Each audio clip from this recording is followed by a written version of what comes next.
Hi everyone, I wanted to start out this week with an apology. Last week I spoke at length about the movie Uncut Gems, and I failed to mention a supporting performance that I thought was particularly good. It's the role of Adam Sandler's character's wife, and it's played by the wickedly talented one and only Adele Dazeem. So my sincere apologies to the Safdie brothers, Adam Sandler, and of course, Adele Dazeem. Let's get started.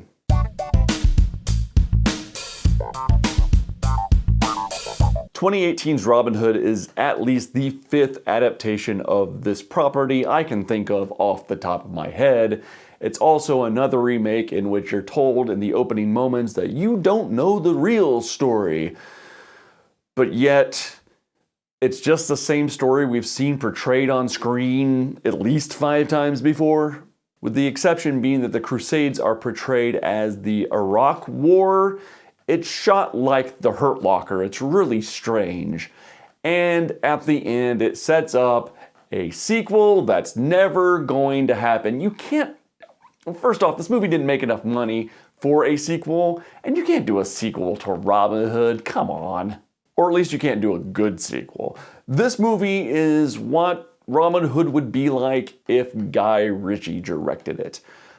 Sometimes the film looks really good. There's some helicopter or drone shots that look fairly nice. A lot of the special effects look relatively good, but there are some shots, there are some sequences that look fairly bad. The accents are all over the place. Some people are Irish, some people are British. I don't know what Jamie Foxx is doing. There's one sequence where I laughed. Jamie Foxx plays Little John, or this movie's just called John. And his son is killed, he's beheaded.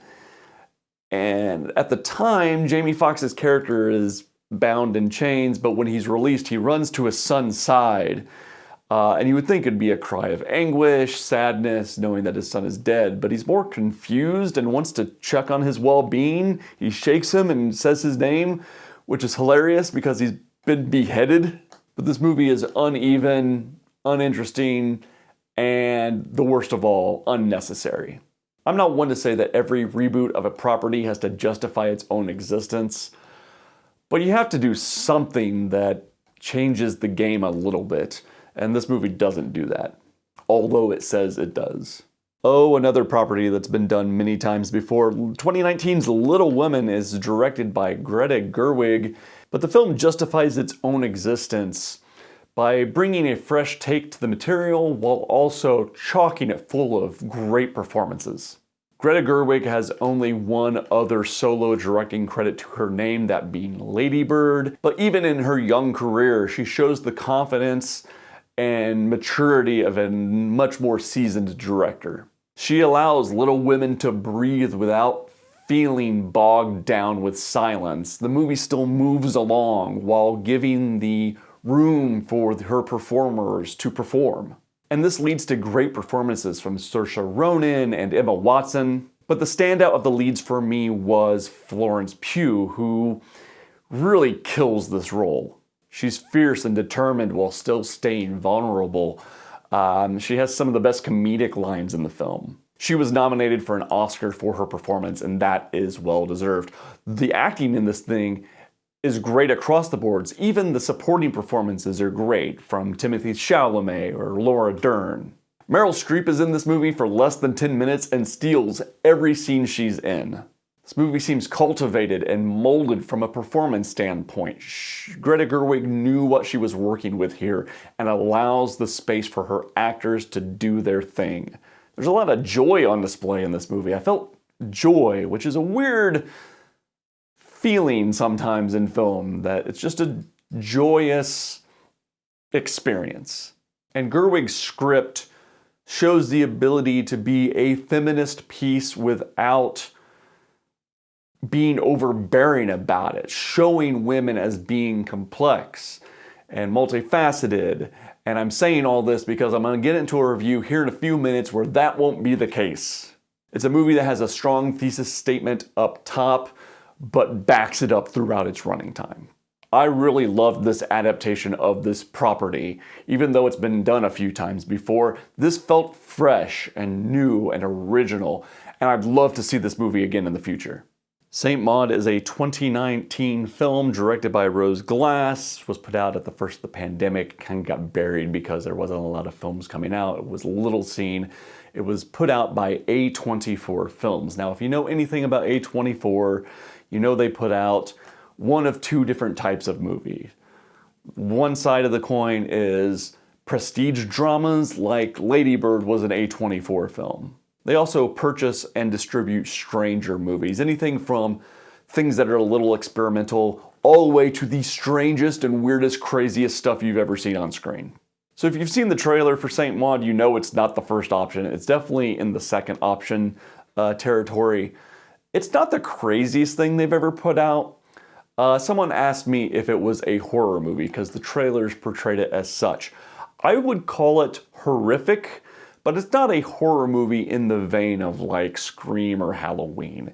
It is more in the vein of Hereditary, another A24 film. In that it's more of a character drama that has horrific elements, but it is very experimental. It's about a hospice nurse who has a bit of a checkered past, who is put in charge of a lady that needs her help. And by that I mean spiritual help.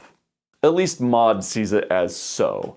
What I find most horrific about Saint Maud is the marriage of mental instability and religion. It is clear that something horrific has happened in Maud's past from almost frame one of this film. And the way she has gotten past it is through religion. And the dangers that come out because of that are the things that make this film horrifying for me. But this movie is also chock full of strong performances, no more so than the lead performance of Maud by Morfydd Clark. I've seen movies she has been in, although she hasn't really left an impression on me, but this movie is a change in that. She's a captivating figure on screen, an ultimately sad figure, but she's captivating to watch. It is at times a very shocking film. You expect that from this distributor, but a worthwhile film. I really loved it. I keep motioning over to the side as if I still have those graphics. It's down here now. Then I had some peanut butter milk stouts that I needed to drink, so I watched Monty Python and the Holy Grail, a film that I own, that I've seen many times before. I haven't seen it in a while, so it was refreshing to watch it again. It's a movie I'm familiar with, even if I can't quote it word for word. But yeah, this thing is an absurdist comedy masterpiece. I don't think you have to be into British comedy to enjoy this film, because it is just absurdist at its core. Has a lot of weird asides, has a lot of weird moments that are hilarious. And I'm always struck by the ending of the film. The film ends so abruptly, I do not want to ruin it if you haven't seen it for some reason, but the movie doesn't end in your normal movie fashion, and it's fantastic. All right, a moment ago when I was talking about female-led movies who hit you over the head with a thesis statement and then don't back it up, Charlie's Angels is a 2019 reboot starring Kristen Stewart, Naomi Scott, and Elizabeth Banks. And this movie hits you over the head right off the bat with a very strong thesis statement. Women are awesome and women can do anything they want, which is a noble statement and an interesting thing to try to put on film. The problem is, it tries to prove this thesis statement at the detriment of not only the male characters, but also the female characters. The male characters are portrayed as animalistic or buffoons, and the women are portrayed as very one note, and as much as they try to portray one of them as being the funny one and one of them being the computer geek, they're all good at all the other things, so they all kind of blend together and fail to be individuals. And to that end, when they do defeat the largely male-dominated bad guys at the end, they're such buffoons that anyone with any sort of savvy could have beat them, so it's not that big of an accomplishment. I can by no means speak for a woman, but I want my heroes to defeat someone worth defeating. someone who's cunning and smart and evil, and I want my heroes to be just as cunning and smart to defeat those people. By making the villains of this movie the lowest common denominator, it undercuts the savvy of your heroes. But that and the script's just not very good. Like, the plot is borderline incomprehensible at points. The editing is bad, and I'm not gonna lie, I got to what I thought was the climactic battle in this movie, and it was about halfway through the battle, I thought, so I put my lunch in to cook. There was still 50 minutes left in this thing. It feels like an eternity because none of it really works. I feel like in the last 10 years, Hollywood has made great strides in portraying women in film as being superheroes or being spies. You know, Black Widow's right there in the Avengers with the rest of them, and no one's like, oh, she's the female one. This movie panders. It's a pandering movie. It's pandering. And it doesn't work because of that. I feel because of that, this movie worked less than the original Lucy Liu, Drew Barrymore movies even. Because it has such a point to make, and it does it in such a ham-fisted way that the movie's unmemorable because of that. And that's a shame, because I think there is an opportunity here. Instead of having a strong thesis that women are awesome, just show women being awesome. It's not that hard. The Sound of Metal is a 2020 film which won 2 Oscars at this year's Academy Award ceremony. It's about a heavy metal drummer. It's kind of a grindcore, noisecore type of metal, who has sudden onset and rapidly deteriorating hearing loss. So now our main character has to not only navigate his life without his source of income, music, but also has to navigate the deaf world. And he's not happy about either of those options. I think one of the best compliments you can make to a feature film is that saying when you're watching it, it feels like you're watching a documentary. And at times in this movie, the emotions are so raw and the acting is so well honed that it feels like you're watching something from real life. The script in this thing is great, and the actors that brought it to life are great. I feel the movie does slip a little in its third act, mostly because there's a disappointment that happens at the start of the third act, which is devastating. For the viewer and for the character. But I don't think it was reflected in the character as much as the setbacks in the first 2 acts were. In that case, I feel the film is just the tiniest bit weaker in the third act. But the reason to watch this film is because of its sound design. Portraying hearing loss in a movie is nothing new. If you watch Saving Private Ryan, you'll hear a temporary threshold shift, you know, that ringing in your ears portrayed in the film. But this movie does it in a very clever way.